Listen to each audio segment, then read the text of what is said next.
depression itu sesuatu yang dipandang dunia itu lemah. Tapi percaya, baik di dalam kelemahan itu tuh akan ada kekuatan yang ada. Dan kalaupun apapun yang kita hadapi, misalnya sesuatu yang jelek, kita merasa nggak happy. Orang lain ngomong gitu aja tuh merasa sedih. Mereka kan nggak ngerasain gitu loh. Aku tuh paling inget makan gudeg. Waktu pulang itu ya, aku sedih loh. Loh ya kan bayang kamu tak ajak makan gudeg Buhar. Wih kok enak kok gudeg ini kok. Aku tambah satu lagi ya, boleh nggak? Iya. Kamu inget di pasar besar itu? Mm-mm. Aku jadi kepengen nangis.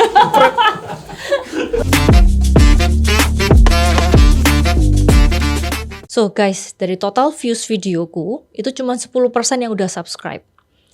Yang udah denger dan merasa termotivasi dan dapat sesuatu, right now I'm asking the favor to you. Please subscribe, and it's a free way to help me, to motivate me to make a better video. Aku kenal Konatan ini kan udah 10 tahun lebih kok. 20. 20 tahun, hampir 20 tahun ya. Dulu memang ya sudah quirky gitu ya, agak quirky memang kok. Tapi kesini kan semakin quirky gitu kan. There's something happen in the middle yang kau pernah mention, kau tuh pernah depresi. Gitu. Boleh cerita sedikit gak kok, what happened? Jadi dulu aku nih memang orangnya aneh gitu ya. Dari kecil tuh orangnya aneh. Aku tahu aneh itu dalam artian adalah aku cepet banget merasa aku nggak fit in di satu tempat. Ngomong orang nggak paham omonganku. Aku yakin teman-teman di sini yang sudah mikir aku ini gak genah sudah pikiranku, gitu kan? Dipikir aneh, dipikir nyentrik, dipikir begini. Ini sampai pakai kacamata begini karena kalau aku pakai kacamataku yang bunder itu tambah dianggap gendeng aku. Nah tapi aku selalu merasa seringkali aku misfit, nggak sesuai, gitu kan? Di keluarga paling lain sendiri. Dibikin jadi businessman nggak businessman amat. Seniman yo nggak seniman amat gitu kan. Jadi aku ini merasa kayak aku kayak gentayangan gitu loh. Ngawang ya nggak di surga ya nggak di neraka gitu kan. Nah dari dulu seperti itu, tapi akhirnya aku berusaha fit in. Aku melihat itu sebagai sebuah kelemahan. Not fit in is kelemahan. Dulu aku merasa begitu. Bahwa nek aku mau jadi sukses, berarti aku harus menjadi lebih seperti businessman. Nek aku mau menjadi kreatif, aku harus menjadi full kayak seorang seniman. Jadi itu cognitive bias. Berarti aku merasa hidup cuma one extreme to another. Shades di tengahnya kita nggak pernah mikir. Ada berapa hal di tengahnya itu yang harus kita consider kan. Itu nggak pernah mikir begitu.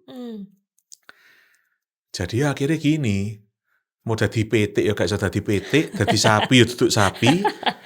Jadi dengan badanku yang gede bombong gini pura-pura jadi ayam. Sak pinter-pinterku nyamar ya gak bisa ketok jadi ayam gitu kan. Jadi akhirnya everyday aku merasa kayak aku nih losing something. Kayak merasa aku nih salah dan kalah. Gitu kan. Nah pada waktu aku depression itu karena setiap hari aku merasa salah itu aku keep on pushing myself untuk berpikir kalau aku berusaha lebih, maka aku akan bisa jadi lebih. Tapi Gitu kan? Triggernya apa? Triggernya berarti dari Koko sendiri, bukan dari luar? Kombinasi ya menurut aku ya. Tapi in the end kan cara aku dealing sama itu yang membuat aku jadi seperti itu gitu kan. Jadi panic attack itu sempat sampai ngeblak dari berdiri itu sampai jatuh. Karena apa? Karena aku berusaha mengubah apa yang ada di dalam aku menjadi seorang yang aku bukan begitu.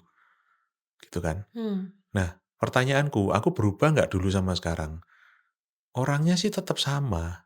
Tapi yang terjadi adalah aku baru melihat, oh jadi kayak gini, ku apike ini, eleknya ini. Oh ini tuh cacatnya ini, berharganya ini. Baru aku bisa melihat, oh ternyata ini ya gak cacat-cacat amat. Yang dulunya aku anggap bagus dari aku, ini juga gak bagus-bagus amat. Even the best can be better. Even the worst can get worse. Hidup itu proses kan. Yang baik pun ada jeleknya, yang jelek pun ada baiknya. Begitu aku bisa nerima itu, tapi mangkel pertama kali gitu kan. Orang-orang kalau diajak ngomong, kamu harus mengucap syukur. Rek, nek misalnya raimu diteplok telek masuk kamu ngucap syukur gitu loh maksudnya kan gitu kan. Loh, tapi kenyataannya diteplok telek ke mukamu tuh mungkin ada baiknya juga. Gitu kan. Jadi seringkali kita tuh melihat sesuatu cuma dari negatifnya, gak lihat positifnya. Lihat positifnya, gak lihat negatifnya. Padahal itu adalah sebuah bagian dari yang terjadi itu gak mungkin cuma ada satu sisi tok. Satu paket ya? Satu paket. Begitu aku bisa terima itu, hidupku jauh lebih ringan gitu loh. Aku gak bisa diterima, oh yes, berarti aku ini different. Different itu jelek? Enggak, ya just different. Tapi pelan-pelan aku bisa melihat orang nyari aku, buntu. Kenapa kok kamu buntu nyari aku? Karena mungkin aku punya pandangan yang orang lain gak punya. Itu dia. Lah nek aku cookie cutter, iso fit in di mana-mana. Kamu ngomong ambil orang A, B, C, D, E, F, G, ngomong ambil aku bakal podo jawabannya. Nggak nyari koko ya. Nah, tapi karena gendengku ini, ya gitu kan, karena anehku yang tidak bisa, yang mungkin bikin aku susah cocok sama orang itu. Itu yang memberikan aku kekuatan itu. But at the same time, itu juga yang memberikan aku kesakitan itu. The feeling of being different, the feeling of being rejected. Dikata-katai gendeng itu gak sekali loh. Masuk sampai gitu kok? Loh, ya apa? Bukti ini kamu nggak misalnya nggak mikir aku gendeng, kamu nggak mungkin gini sekarang gitu loh. Karena kamu juga mikir aku ini sampel. Makanya mau undang ke podcast ini kan. Iya. Loh ya itu loh makanya kan. Tapi kan in a good way. Iya, cuma maksudku itu antara negatif dan positif itu menjadi sebuah hal yang sama. Dan itu berusaha aku jadikan satu pandangan hidup yang aku kepingin juga promote ke orang lain. Karena menurut aku hidup akan jauh lebih ringan. Dan manusia itu nggak akan jadi satu. Manusia itu diciptakan tuh sudah harus berbeda satu sama lain. Tapi begitu kamu memaksa manusia menjadi satu tipe, maka akan banyak barang KW. Nah, ngapain? Ya karena barang KW lebih dihargai timbang yang otentik tapi nggak ada harganya. Harganya menurut orang banyak. Validasinya dari luar nih.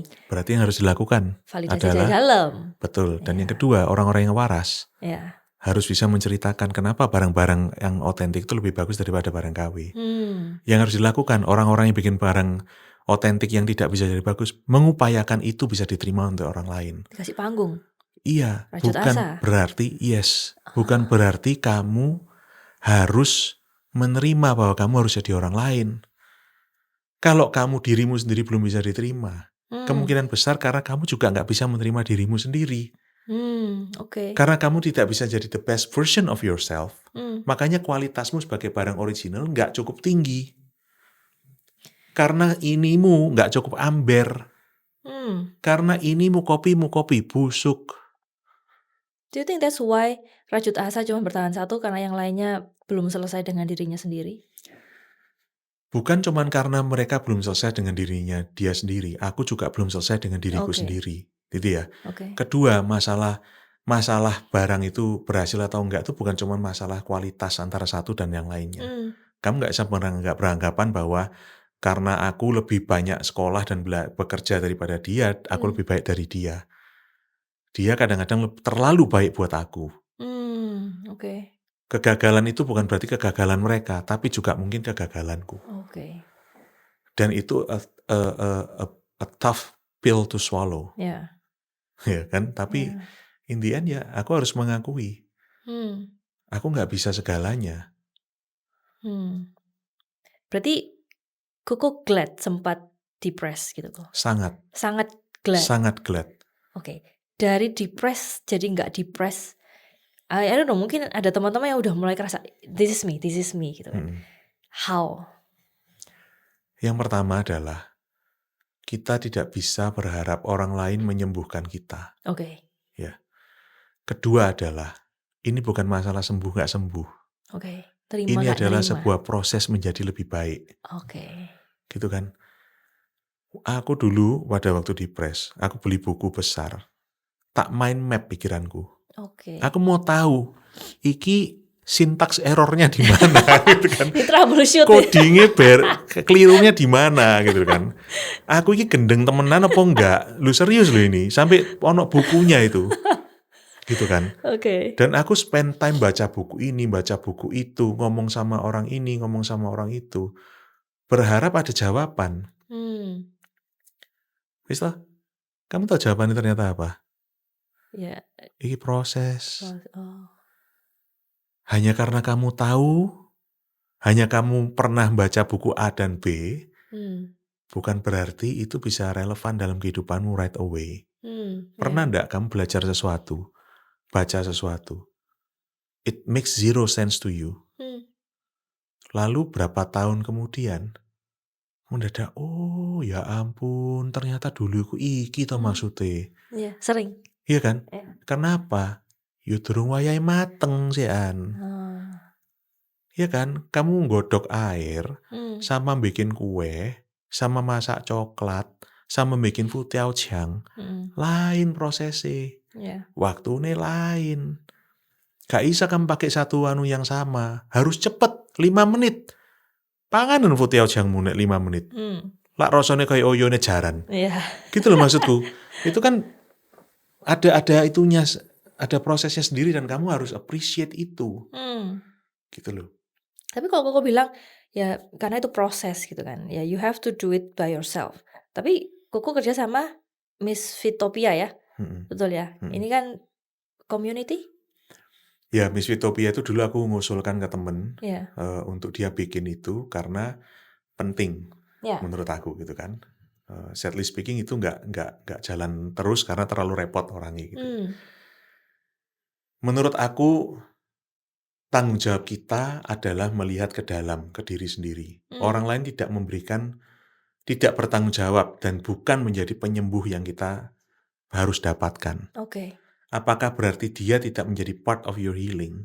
Oh yes, mereka menjadi bagian dari your healing. Tapi bukan berarti just because they are part of your healing, berarti 100% tanggung jawab dia. Nah, maksudku ya. Iya. Jadi dia bantu gitu ya. Iya, menurut aku itu. Tugasmu tuh nyuntek tok. Iya. Amber gak amber, kapmu ukurannya sepiro, urusan itu bukan urusanmu. For all you know, nyuntek. Ini amber, apakah ini akan jadi tumbuh dan tidak, bukan urusanmu juga. Dan kamu tidak akan bisa tahu. Cukul biarno, gak cukul biarno. Iya, aku bikin rajutasa kerja kayak jaran, dianggap orang gendeng. Ya sudah, ya kan? Saya dulu nganggo kayak gila. Ini kalau misalnya jadi sesuatu, ada yang bertumbuh, puji Tuhan. Kalau nggak ada yang tumbuh, it's okay. Karena dalam proses ini, aku sudah mendapatkan sesuatu. Gak peduli yang lain-lainnya. Gitu loh. Very nice. Nah tadi kalau ngomongin tentang depression kok. Sama, aku juga pernah ngalami, aku nggak tahu apakah termsnya tuh sungguhan depression ya, atau apa gitu. Pokoknya ya, I don't know, when you want to visit depression? Oh iya. Oke. Berarti yes gitu kan. Apakah itu sesuatu yang shameful lah? Sekarang gini, sebuah kebangkitan itu sesuatu yang shameful atau membanggakan? Membanggakan. Ya sudah. Kalau kamu bangkit. Kalau kamu bangkit. Yeah. Okay. Kamu tahu nggak, kalau kamu tuh belum selesai prosesnya, kamu bagaimana tahu kamu bakal bangkit atau enggak? Nggak tahu. Ya kan? Jadi pertanyaanmu tadi, shameful apa enggak, tergantung endingnya. Kalau dia sudah selesai, dia nggak akan shameful lagi gitu. Yes. Tapi endingnya tuh kapan? Yang tahu mereka. Nggak ada yang tahu. Nggak ada yang tahu. Mereka pun nggak tahu gitu ya. Nggak tahu. Tapi begitu kamu fixated on whether or not it is shameful, prosesmu akan cut short sendiri. Tapi kalau kamu merasa bahwa ini proses belum selesai, and it's okay. Sekarang memalukan, it's okay. You keep on going, keep on swimming kayak Dory itu. Before you know it, you get there. Kamu sekarang mau, aku by the way pernah mau di Hong Kong, aku nggak cerita. Shameful. At that time, yes. Shameful. Yes, if I don't do anything about it. And then you seek help. Yes. Okay. Tapi aku cari bantuan itu pun bukan karena aku nih tahu bahwa aku harus begitu. Karena aku betul-betul gak iso lapo-lapo. Okay. Kamu tahu aku dari dulu kan? Yeah. Aku orang seperti apa kamu tahu. Yeah. Kamu taunya aku orang yang publik nggak? Yes. Iya kan? Yeah. Public speaking, Yeah. etc. Aku tuh sembunyi di bawah meja loh mau ketemu orang.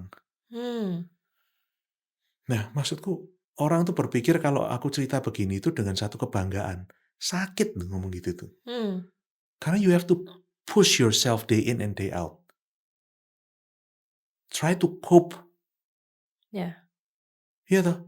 Kamu dengan segala kesulitan hidupmu. Yeah. Nek hari ini kamu nggak ada Masuta, semua jadi tai kucing. Yeah. Di pandangan orang. Pandangan orang. Betul ya? Yeah. Kamu tak jadi tambah kuat nggak? Kamu nek gak pernah dideportasi. Yeah. Kamu nek gak pernah ngerasa bingung kamu gak bisa pulang. Kamu gak pernah jualan Naicha. Kamu mungkin juga gak akan jadi orang yang staff ini. Yeah. Betul kan? Sekarang pertanyaanku, pada waktu kamu pernah susah, ada 2 outcome yang kamu bisa punya. Yeah. Kamu kepingin orang lain gak bisa susah kayak kamu. Kamu kepingin bantu orang untuk bangkit kayak kamu, atau kamu jadi ruthless. Yang pertama tentunya. Aku kok nangis ya?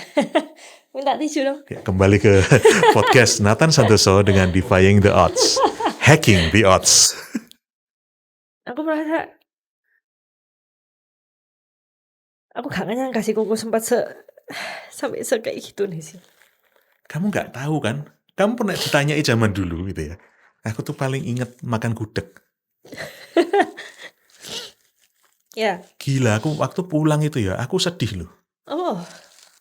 Loh ya kan bayang kamu tak ajak makan gudeg Bu Har. Wih kok enak kok gudeg ini kok. Aku tambah 1 lagi ya, boleh nggak? Yeah. Kamu ingat di pasar besar itu? Aku jadi kepengen nangis.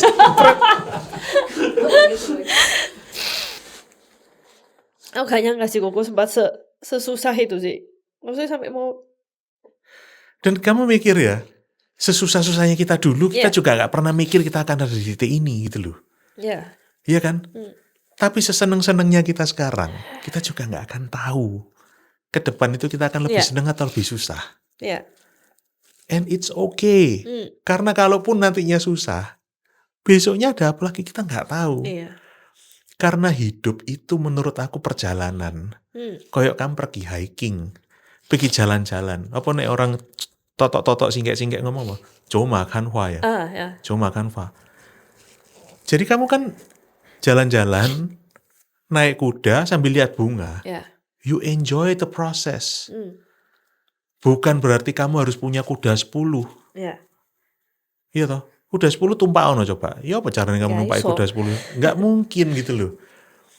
Dan makanya pada waktu kita bisa melihat itu, kita menjalani proses itu, hidup akan jadi ringan. Aku hari ini depres, besok aku bisa jadi lebih baik. Kalaupun aku belum selesai, kalaupun aku sampai rock bottom, good news. Karena gak ada yang lebih bawah lagi. Gitu kan? Kalau kamu sampai ke atas, kamu ngomong good news, yes, tapi kamu juga bisa ngomong bad news. Berarti mari kita turun. Gitu kan? And it's okay. Kenapa? Gunung itu ada bagusnya. Lembah itu juga ada keindahannya. Gak ada laut itu di atas gunung. Nek kamu naik gunung terus gak pernah kamu ke laut. Gak tahu ketok iwa. Gitu kan? Gak pernah kelihatan ikan. Gitu kan? Jadi hidup itu dengan segala macam kompleksitasnya, dalam segala hal keruwetannya, dalam segala hal kesusahannya. Kalau kita bisa menikmati itu menjadi sebuah proses, sebuah perjalanan. Rasanya kok luwih gampang gitu loh. Seorang Aristia yang dulu gak pernah makan gudeg, kamu di titik iki gitu loh. Mimpi dari mana gitu loh, ngerti gak sih? Gitu loh. Dan itu akan terjadi, mungkin gak akan terjadi kamu gak pernah susah. Kamu gak akan tahu cara nih berusaha. Aku tuh merasa overwhelmed dengan perasaan bahwa gila ya. Kok kan nolongannya sebanyak itu ya. And yet kamu pernah rock bottom and we never know about it. And we cannot do anything about it. Itu aku merasa kayak gitulah kira-kira. Gini loh, bedanya orang fitness. Ya. Ambek dia gak sengaja nyantol di pinggir jurang. Iku bedanya rodok jauh loh ya. Kamu naik fitness tuh kamu ada pilihan. Logat Jakarta, gue nggak kuat nih, udah lemes banget nih tangan gue nih. Yeah. Tapi nek kamu nek curang, aku tulungan rek. wah, ngerti gak sih maksudnya? Gak ada pilihan soalnya gitu loh. Nah kadang-kadang itu kan yang membuat kita kuat.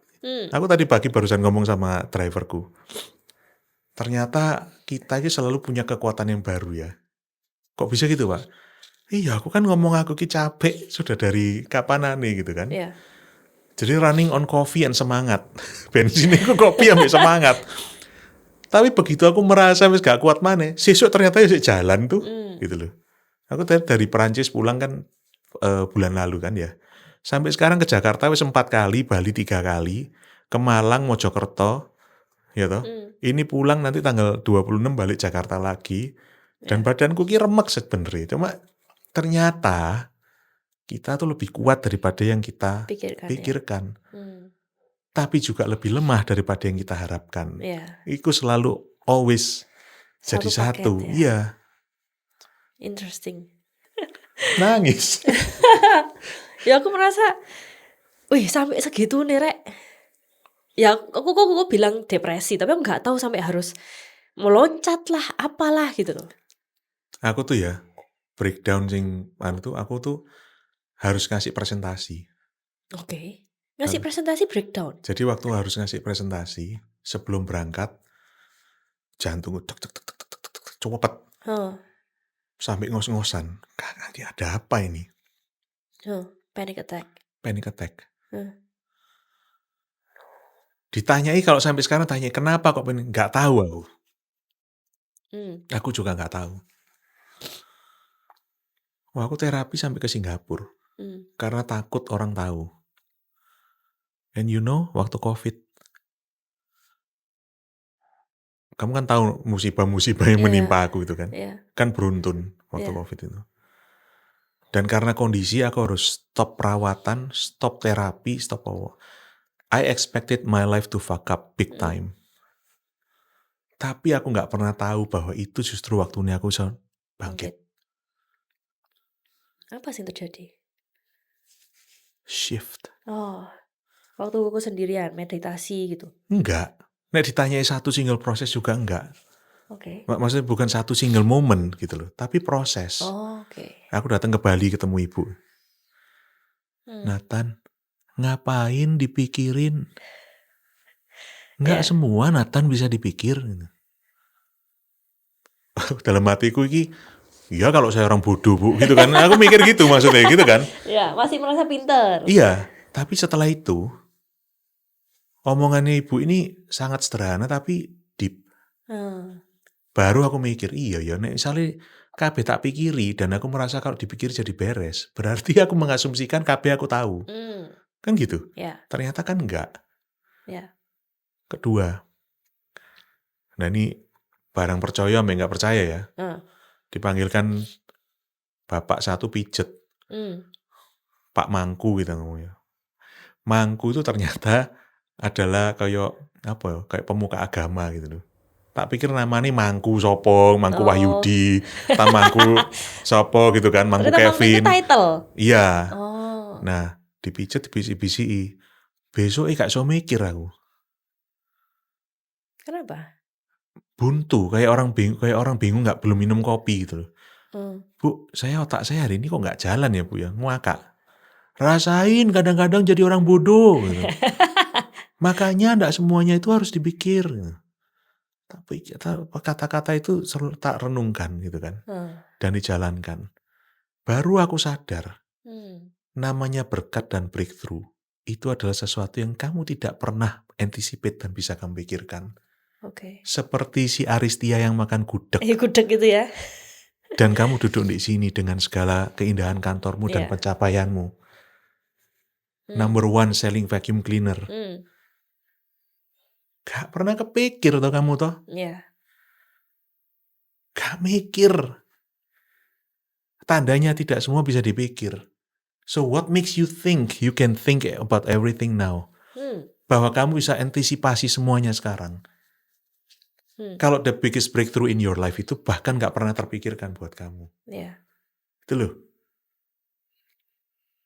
Dan pertanyaanku, apa sih yang mampu dilakukan oleh seorang Tia yang tadi itu untuk kamu bisa ada di titik ini? Ya, keep pouring and pouring and pouring. Iya toh. Ya. Drop out gak sekali loh. Gak cukup sekali kok. Iya toh, Ya. 2 kali drop out. 2 kali, ya. Iku nek zaman dulu, aku yakin koncomu sing ngomong madesu akeh toh pasti. Iya. Coba sekarang koncomu sing ngomong madesu, di mana dia sekarang? Lu oke tapi kok. Ya. Tapi mungkin gak sehappy kamu. Mungkin. Tapi kan maksudku gini loh ya.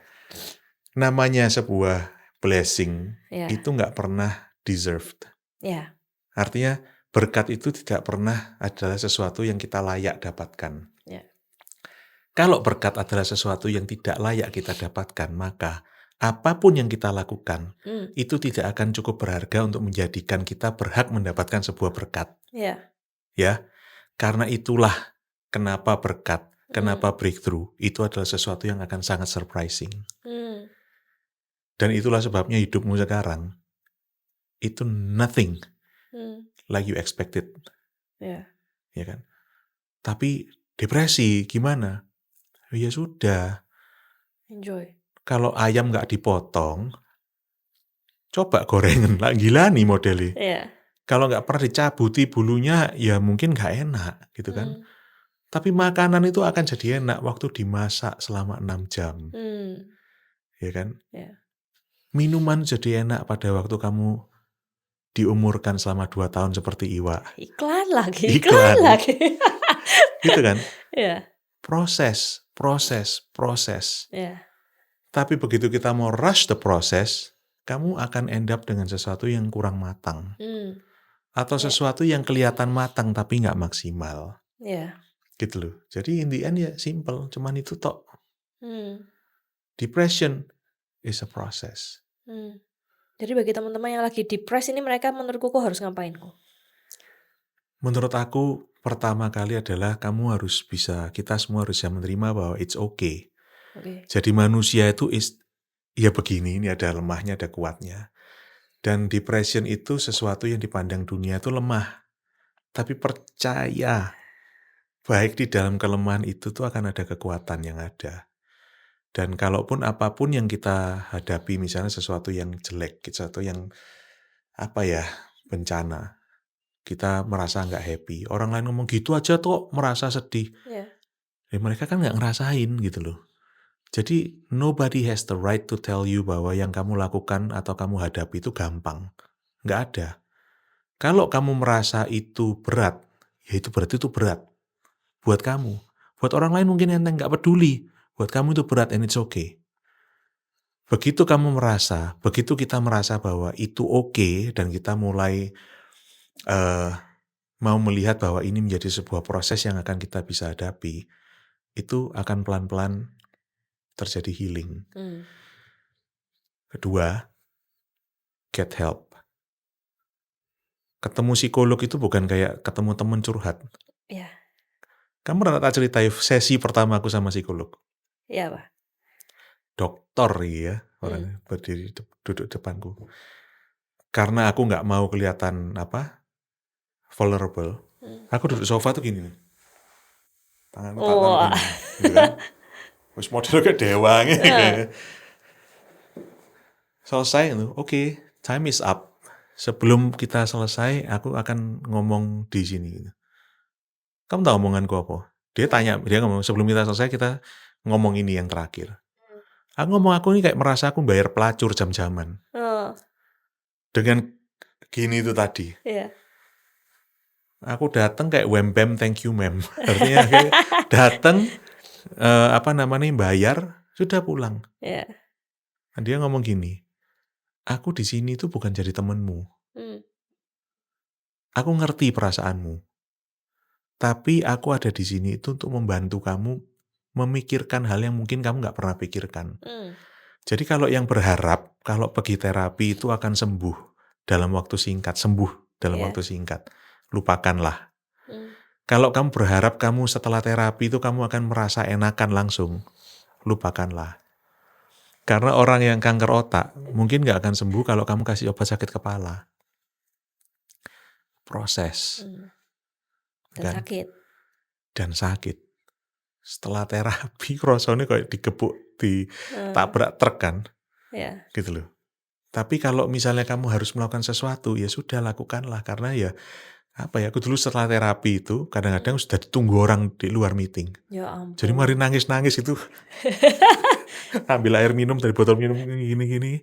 Meeting. Hai, apa kabar? Gitu kan. Yeah, that's life. Proses. Berarti ya gak usah malu ya Pak ya? Gak usah malu. Kamu tahu ya, orang sing akhirnya get help setelah aku open up tentang ini ternyata banyak loh. Jadi ternyata konco-konco sing tak pikir-pikir itu sudah oke-oke aja, mapan-mapan saja, happy-happy aja, yang bisa money, ternyata banyak yang gitu. It's okay. So aku sempat ini kok, punya temen, dia juga depres gitu. Dia tuh cari psikolog atau cari help itu sampai ganti. Apakah problemnya dia nggak nerima atau problemnya karena kan Koko pernah ke sana. Aku pun ke psikolog waktu itu kan sempat ya stres gitu kan. Waktu sama psikologku ya si Devi itu, dia jadi kayak aware gitu kan. Dia jadi kayak Koko bilang, lihat dari sesuatu yang mungkin kita nggak kelihatan. Dan itu kayak oh alah ya wis gini prosesnya diterima. Apakah karena dia belum bisa nerima, banyak yang nggak mau nerima, atau karena ya psikolognya belum pas gitu? Bisa dua-duanya. Bisa dua-duanya. Bisa dua-duanya. Ada mungkin satu sebab, ada mungkin multiple sebab. Kan gitu kan? Tapi ya sekali lagi, itu kan proses. Misalnya, karena dia nggak bisa nerima. Lu kamu harus bisa nerima. Lu, kalau memang belum waktunya dia bisa nerima, prosesnya dia belum sampai sana, ya jangan dipaksa. Gitu. Kamu maksa dia harus mateng dalam waktu 2 menit, lah nek prosesnya 10 jam. Kamu name one person, name one person yang kamu kagum, yang nggak punya city life. Gak ada. Gak ono. Betul nggak sih? Oh, ada orang sing, misalnya orang-orang gereja, wah saya kepingin seperti Raja Daud. Wih, luar biasa. Itu dulu. Kita sekarang ngomong dia luar biasa. Iku nek masuk seorang raja yang membunuh jenderalnya untuk mencuri istrinya. Gitu. Raja Daud ditemukan mengintip seorang wanita mandi dari balkoni rumahnya. Iya toh? Jadi maksudnya kita tuh gak bisa melihat itu gitu loh. Kadang-kadang nonton, wih lihat glorinya toh, gak lihat prosesnya tuh sebagai sesuatu yang gitu.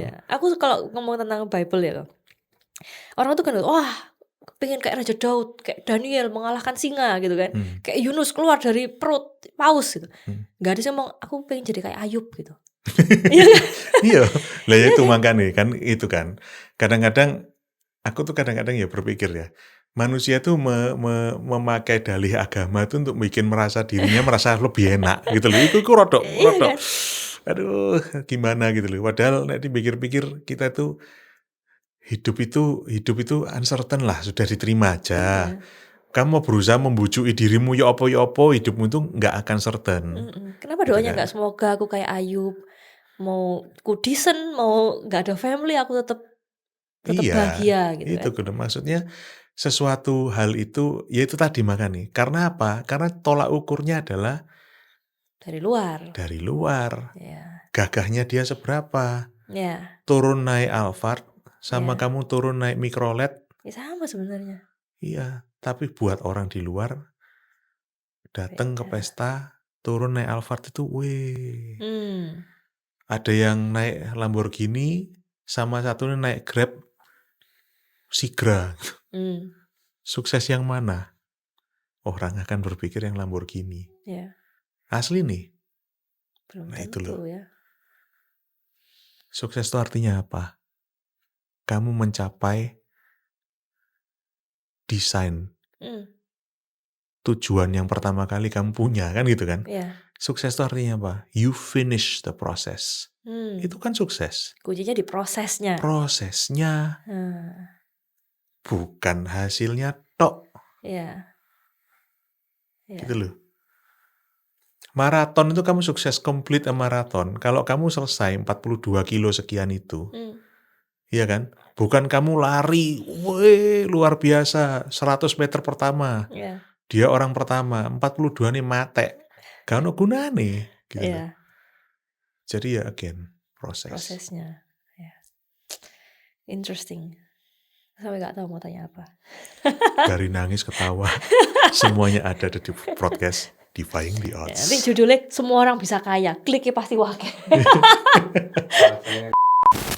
Oke, kalau kita udah ngomong banyak panjang lebar tentang filosofi, tentang depression, tentang everything, kita back to Iwa nih. Ini kan sudah didasari dengan filosofi yang segitu dalam kan. Apa yang kita expect dari Iwa nih habis ini? Aku dan Ibu berusaha dan kita sama-sama merasa bahwa ini adalah satu cara untuk kita memperkenalkan pandangan hidup kita. Iwa tuh ada satu founder lagi yang jarang kelihatan. Itu masku tadi, Mas Dewandra itu. Dia juga salah satu orang yang sangat pivotal dalam perkembangan Iwa dan juga pertumbuhanku dalam cara berpikirku. Iwa itu aku nggak mau jadi sebuah produk yang cuma dinilai dari profitnya tok. Ada satu media di Singapura pernah interview. Hey Nathan, so you tell me how do you actually make your product to fit the customers and the market's requirement? Jawabanku, I don't. What do you mean I don't?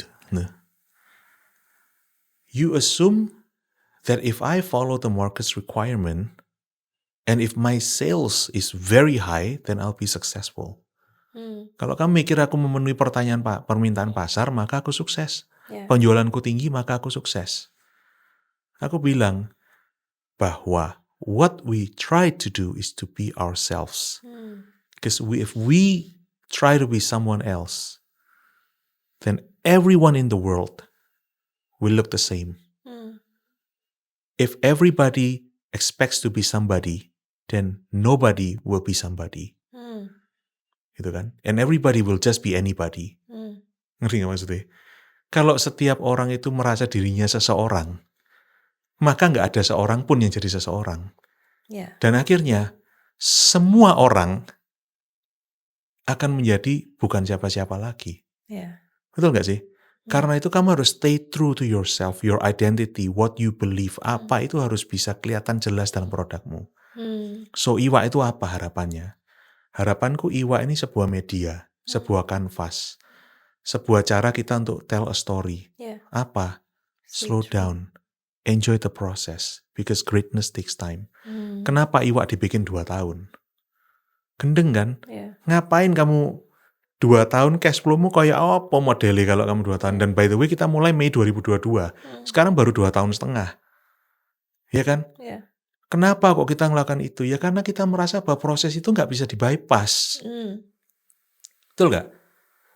Kenapa kok Iwa diciptakan rasanya seperti ini? Kenapa nggak pura-pura jadi whisky? Karena Indonesia bukan whisky. Karena rasa di Indonesia rasanya ya ini. Kenapa kok kita bangga menjadi arak? Ya karena memang dasarnya ini barang dari arak. Tapi arak bikin buta. Arak ada orang minum arak itu mati. Ya, hanya karena namaku Nathan. Nanti kalau ada pemerkosa namanya Nathan kan aku nggak harus ganti nama gitu loh. Bodoh banget kan kalau sampai caranya gitu loh. Nah, tapi seperti itu. Apakah itu ada challenge-nya? Yes, plenty of challenges. Kamu bikin orang percaya sama produk ini, bikin orang ngerti value-nya produk ini, itu sesuatu yang proses. Tapi kembali lagi, what are we if we don't do what we believe in? Kita percaya proses, ya kita jalani proses. Slow down, slow down, slow down, slow down. Even when the world is asking you to speed up, just slow down. Enjoy the process. Itu paling sulit kan, enjoy the process. Nunggu tuh gak pernah enak. Tapi greatness takes time. Kamu mau jadi baik, take time. And it's okay. Yeah. Nggak sabar, ya understandable, but it's okay. Itu Iwa. Dan apakah nanti lain kali bisa mendunia? Ya kita sih berharap begitu gitu kan. Dapat apa enggak? Ya nggak tahu gitu Pokoknya kan. keep pouring ya. Keep pouring. Yeah. Gitu kan. Ada yang merasa ini sesuatu yang nggak pantas dia dapat ini, bisa melakukan ini. Ya nggak apa-apa, memang nggak pantas, namanya berkat itu nggak pernah pantas gitu kan. Yeah. Orang produk dari kampung kok dibawa ke internasional. Memang nggak semua yang dari kampung itu kampungan. It's okay. Gitu loh. Jadi menurut aku kembali lagi, slow down. Enjoy the process. Enjoy the growth. And with all the pains that come with it. Yeah. Because greatness takes time. Itu Iwa. Sip. Berarti kita ketemu lagi next episode waktu Iwa sudah mendunia ya kok. Astungkara. Oke, thank you teman-teman DO udah ngobrol sama aku sama Nathan. Leave comment teman-teman yang mau tanya anything. I'm sure pertanyaan pasti banyak ya. Maybe as random as possible. Leave the comment. Kalau kalian banyak yang pengen ke Nathan lagi, kita undang lagi ya kok ya. Waduh. Siap. Thank you teman-teman.